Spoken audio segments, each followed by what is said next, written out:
So about a year ago, I made a video called my top 5 tricks on how to be a better raider. You can see it right there. While it may not have gained a lot of traction online, it gained a lot of traction inside my community, and many people have said it has not only helped them improve themselves during raids with myself and my community, as well as other groups, but it has also helped them improve their PvE game as well. A lot of people have been asking me to get back into talking about how to be a better raider, but a little more in depth. So with that being said, welcome to episode 2 of my In the Weeds series and a revisit how to be a better raider. Let's dive on into it. So tip number 1 for me will always be work on your positioning. In so many endgame activities, it can be easy to forget your position and open yourself to multiple alleys of damage. Not only that, but if you allow your positioning to stray, not only are you weakening your defense, but you are also forcing your teammates to cover up for that, potentially forcing them into a bad position as well and causing a wipe. For example, if you're not paying attention to your position in a raid and find yourself dead to a bunch of ads, you're going to put your teammates in a bad position because now they have to res you in order to prevent a wipe thanks to that nifty little countdown timer in the bottom right corner. It's a bitch, we all know it, but we gotta deal with it. Better ways to improve your positioning is to use your playstyle to its advantage. Do you like to play lanes and deal damage from a distance?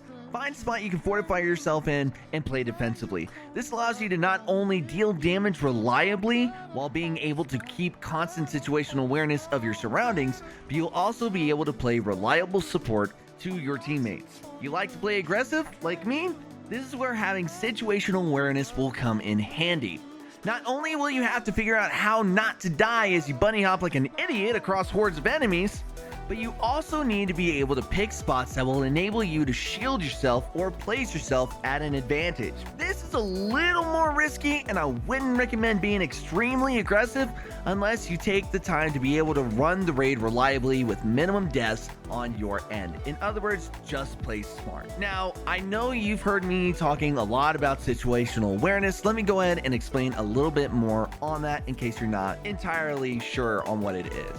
Situational awareness is the ability to keep track of everything around your surroundings. This involves your positioning, where your location is on the map, your teammates, where enemies are, what their likely movements will be, what your movement will be, and what effects that will cause on you, as well as your teammates and enemies around you. Will your positioning draw more enemies to you? Will you draw their aggro?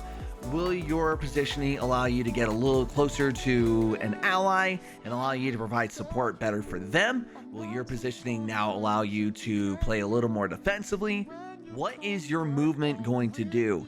It is probably one of the most important things that I see a lot of people that could be so good at endgame activities. They are severely lacking in situational awareness and their positioning. Once you master this, you are on the road to becoming an absolutely phenomenal player. Tip number 2 is to know the difference between DPS, burst damage, and total clip damage. Now, people always argue over the best ways to damage a boss, and you'll hear these terms being tossed around: DPS, burst damage, total clip damage. Most likely you'll hear DPS and burst damage when they hear total clip damage, because a lot of people forget about that. But what do these terms mean? Well, I brought in an expert. You'll be hearing from my good friend and fellow content creator, Dichronic, to explain the difference between these 3 terms. You can find all his links in the description box below, and on his YouTube channel, you can find multiple videos on the best weapons that provide these 3 terms. Take it away, buddy. Hey everybody, my name's Dichronic, and today I'll be talking about the difference between DPS and burst damage. First of all, let's talk about DPS, which is literally just a quotient of damage you can do over a certain amount of time over that amount of time, which is often reduced to damage per second, but it does not mean you're doing that level of damage every single second. It is an average. And this usually helps us understand how a weapon performs with all of the components taken in consideration, things like damage, fire rate, clip size, reload time, its special perks, etc. However, when it comes to burst damage, it often reflects how fast you can dump out damage in a very short amount of time. The best example is going to be something like Interference 6. It is a 120 RPM grenade launcher, has a lot of great extra damage bonuses, however does technically less overall DPS than a lot of swords. And that is mostly because it has to reload. It shoots at 120 rounds per minute in the short time frame that it's actually shooting, and then it has to reload, which drastically changes its DPS. On my spreadsheets, you can actually see that if you take away the reload time, its DPS is vastly more than swords. And obviously reload is important, which is often why I love autoloading so much, is because it drastically reduces the time you're taking doing nothing. Another example is going to be Lament. While using the Banshee's Wail charging chainsaw rev attack, you do a lot more damage, but then you have to wait for your sword energy to come back. So you have really good burst in that small time frame, and then you have kind of regular damage in between. But the overall DPS is going to be averaged. And there are a lot of encounters and bosses that are going to need different things. Things like Atheon, which is a very short DPS phase, will need more burst damage. In contrast to this, things like the Prophecy boss is more of a long-term boss DPS phase, so you're going to need more total ammo damage weapons like Anarchy. And the last thing I want to say is going to be total ammo damage. DPS and burst damage sometimes is not really what you want. Sometimes you just need a lot of total ammo damage that doesn't come from just primary weapons, which is probably one of the more important things that many people overlook. Tip number 3 is to know your mods. Now, I have a video coming out on Charger Light and Warmind mods, so if you don't want to miss out on that, make sure you subscribe to the channel and click the bell icon so you don't miss an upload. Your mods in Array can literally save or end you. Whether you have the right protective mods on, the right mods to boost your stats, or mods that increase your ammo drops, or how much ammo you get from a specific brick, these mods can make or break an entire run. I highly recommend take a day, mess around with multiple mods, and see what builds you can come up with that accentuate the way you play. You'll be thanking me later. Tip number 4 is to learn every role and play them to the best of your ability. Now, this sounds like a very Sherpa thing to say and be, and it honestly is. As a Sherpa, your job is to know the raid front and back and sideways and up, down, left, right, and the backside of be able to guide a group to the end of a raid. A Sherpa, and even a great player, will know how best to play each role and how best to support that role. Why does this matter? Because in a raid, things can go very wrong very fast. You can have a well-oiled machine of a raid group, but the instant one of you has a lapse in judgment or has their positioning wrong, the whole run can fall apart and end in a wipe. So you need to be able to cover up for that lapse in ability should it arise. In my runs, if I see something isn't getting done that might wipe us, I assess the situation, find out what's not getting done, make an audible, so to speak, and go take care of that job as best as I can. Sometimes it clutches the run, sometimes it doesn't. Simply because I might notice it far too late. Or maybe I make an error of my own. Being able to perform this on a moment's notice will immeasurably increase not only your value in the team, but your own value as a player. Tip number 5, and this is probably the most important out of all of them, is to manage your own mentality.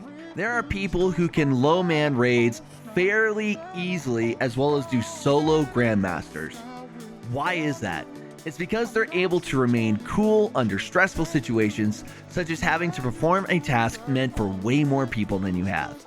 In a raid, as I mentioned before, things can escalate and go very wrong very fast. The key to keeping this under control and saving a run is by controlling your own mind. Take a breath, calm down. What happened? What went wrong? What needs to happen to fix this? Who is best able to perform this task? Are they available to do it right now? If not, can I do this? How can I do it? Take your time and think things through. Most often, people panic and wipe because they feel they don't have enough time to rectify a mistake, when in reality, there's plenty of time to fix it. Take your time. Breathe.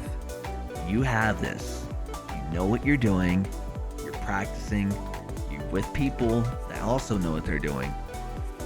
You can accomplish this, I promise. That's all for my top 5 tricks on how to be a better raider, or more tricks on how to be a better raider. Obviously, I've had a lot more time since the last video to come up with better tips and tricks on how to be better at raiding, not only raiding, but to be a better PvE player. Now, I'm going to go ahead and fire off some tips and tricks to help you guys out as well. This will definitely help you. So let's go. Rapid fire time. Let's go, baby. Take a look at your stats. What are you trying to do? Do you need to throw more grenades for Bleak Watchers? Make sure you bump up that discipline. Are you dying a lot? Make sure you bump up that resilience. Are you not getting that boost to your intellect that you need? Go ahead and boost that up. There are also mods that can help with these, so definitely go ahead and take a look around and try and figure it out. Find your rhythm. A lot of people think that they have to always be moving super fast, super strong, and absolutely just mowing down everything in their path, whenever in reality, in situations like Master Vogue and Grandmasters, you're not always going to be able to blitz through it. You got to take it slow, but at the same time, you're on a time limit.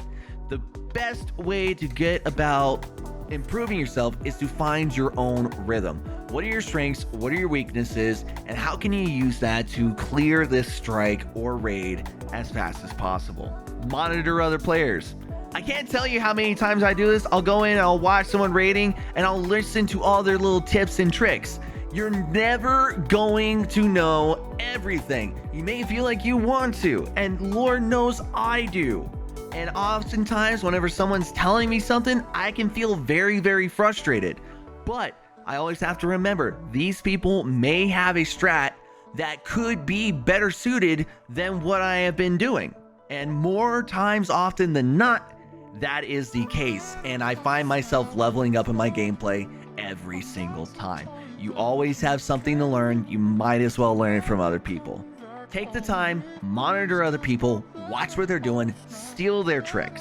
Go out of your comfort zone. If you're in a group that you can find yourself very comfortable and relaxed with, go outside of your comfort zone. Start practicing different builds like we were talking about earlier. Go ahead and try to do a different role than you have been doing. Or if you want to improve yourself, let's say you're doing oracles. You usually have one spot. You maybe watch 1 or 2 oracles. Take the entire left side. Go and keep a track of L3, L2, and L1, maybe even home. Start being able to manage all 3 or 4 of these, and your capacity to clutch up in a raid is going to boost immeasurably. That's it for my rapid fire tricks. I hope all this, including the original top 5 tricks, was worth the wait, and hope this is able to spark some conversation and growth in everyone that watched this. If you enjoyed this video, please make sure to go ahead and leave a like on the video. It really helps me out and lets YouTube know that, hey, this video is pretty good. It should probably be seen by more people. Leave me a comment below. Let me know what your favorite tip was, and be sure to impart any wisdom you may have as well. You don't know who else is listening, and Lord knows I've learned from you guys in the comments as well. If you want to continue this conversation, be sure and head on over to my Twitch channel anytime I'm live. I'm live every day starting at daily resets, so be sure to come by and say hi. If you can't stand me for some reason, despite my silky voice and devilishly charming looks, then go ahead and join our Discord full of amazing people. It is full of like-minded individuals and experienced Sherpas looking to talk and debate with you on a number of topics. And not only that, we like memes, funniness, we like video games, and we like anime. So if you want to come and join us for some movie night or anime night, make sure you join the Discord. Thanks so much for watching, and as always, I'll see you on the other side. Much love, peace out, and